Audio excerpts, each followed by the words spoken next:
Yo, como tantos visitantes y turistas en Berlín, también me acumulé mi pequeño portafolio de memorabilia, de imágenes, que son como el alfabeto del- de una memoria y el alfabeto de un momento que se remite permanentemente al pasado, pero no en términos únicamente conmemorativos.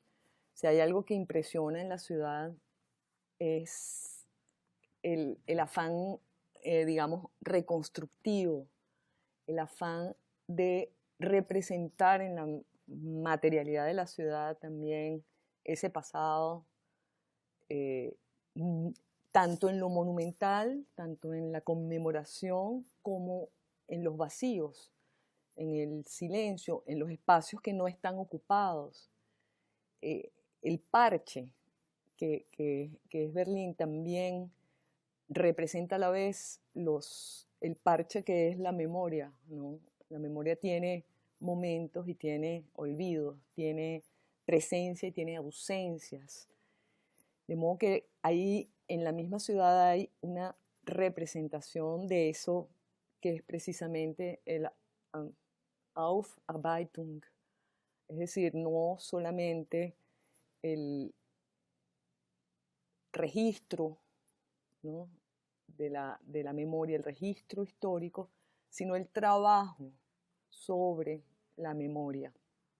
Y que yo creo que en ese sentido, a mí el Aufarbeitung es un término que me remite a mi propia experiencia formativa, sobre todo con la psicología, con el psicoanálisis, porque es un término que Freud empieza a utilizar precisamente cuando se enfrenta al fenómeno de las neurosis de guerra, es decir, durante la Gran Guerra.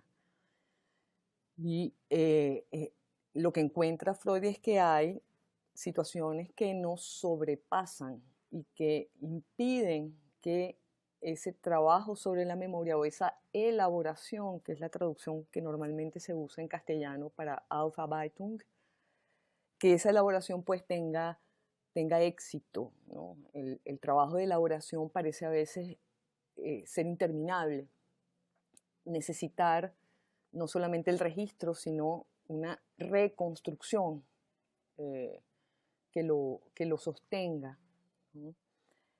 El, este término de elaboración creo yo que es fundamental porque implica un deliberado trabajo, ¿no? Nosotros tenemos la experiencia de la memoria como algo que ocurre espontáneamente, como a veces que no podemos ni siquiera evitar, ¿no? Se nos presenta el campo de conciencia eventos del pasado, pero en realidad es evidente que construimos una narrativa, pues, de nuestra propia vida, y por lo tanto también podemos suponer que esas narrativas históricas colectivas sufren y necesitan además ese trabajo de elaboración, es decir, de un trabajo deliberado de reconstrucción que no oculte el pasado, que no lo transforme, que no lo edulcore o que no lo deforme tóxicamente, sino que reconozca que a veces hay en el pasado eventos que no pueden ser integrados fácilmente a la conciencia colectiva. Y necesitan entonces estar allí, hacerse presentes para que a medida que transcurre el tiempo y las generaciones haya esta diversidad de narrativas sobre el pasado que, eh, digamos, que muestren la pluralidad de las experiencias, sin que nadie pueda apropiarse directamente de ese pasado. El Aufarbeitung aparece entonces, por lo menos se puede ubicar un momento histórico fundamental en la Gran Guerra, pero por supuesto el término vuelve y realmente adquiere su sentido presente a partir del nacionalsocialismo, de la reflexión sobre el nacionalsocialismo.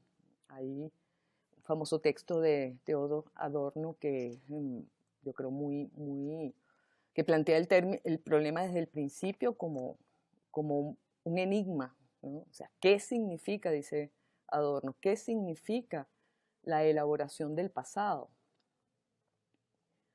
En otras palabras, está pidiendo Adorno que esa elaboración del pasado sea precisamente reflexiva, ¿no?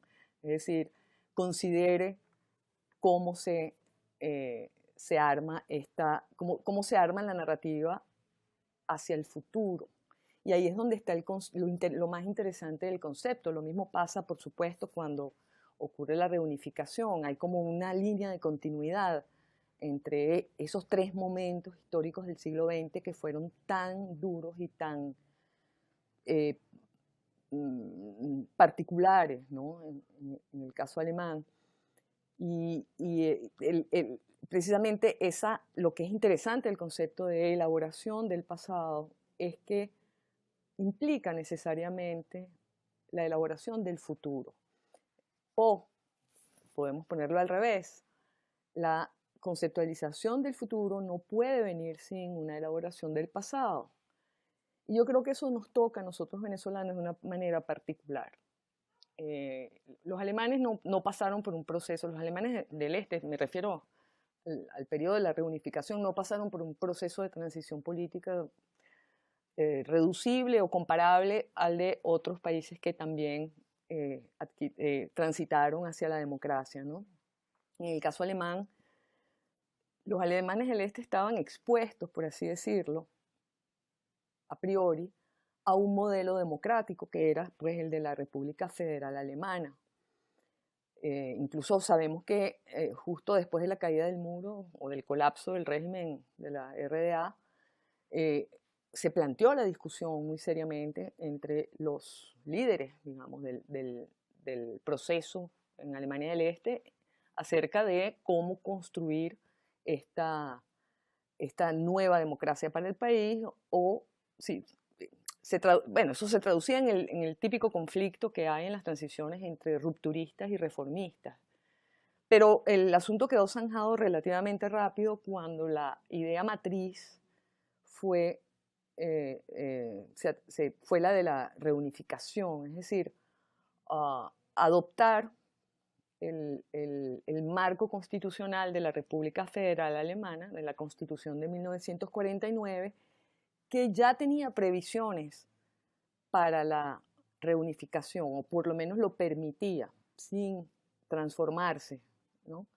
De modo que esa experiencia alemana de tener, de alguna manera, un patrón, una referencia que indicaba el camino hacia la democratización, creo que es algo que a nosotros los venezolanos nos toca muy de cerca, porque, en mi opinión,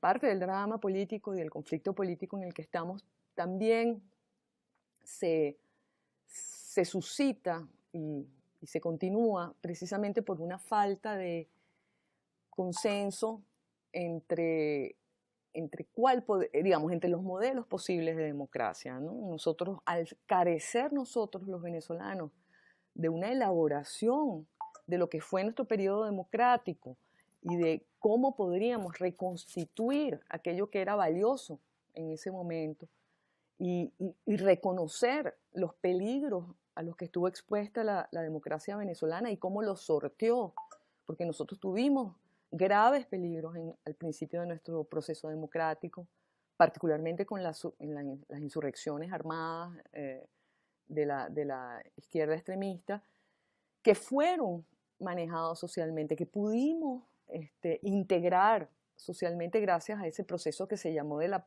pacificación, que nos llevó buena parte de los años 60 y que los venezolanos ignoran. Es decir, nosotros hemos perdido nuestra memoria y nuestro trabajo de memoria sobre cómo resolvimos en el pasado los conflictos estructurales casi intratables de nuestra sociedad. Mientras no tengamos esa elaboración del pasado, nuestra capacidad de elaborar el futuro se limita muchísimo. No tenemos en este momento en Venezuela un modelo que aluda realmente a los principios democráticos.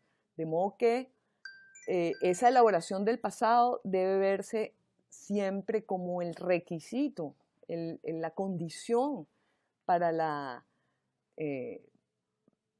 sí, bueno, para la construcción colectiva de un marco de referencia común. Venezuela tiene silencios históricos muy, muy graves. Uno de ellos ya lo mencioné, evidentemente, cómo construimos nuestra democracia, cómo negociamos en nuestra democracia. Y tenemos también el deber de revisar los últimos 20 años y el proceso chavista como un proceso que cambió a la sociedad venezolana y que necesita también ser integrado dentro de una línea o dentro de un horizonte de futuro.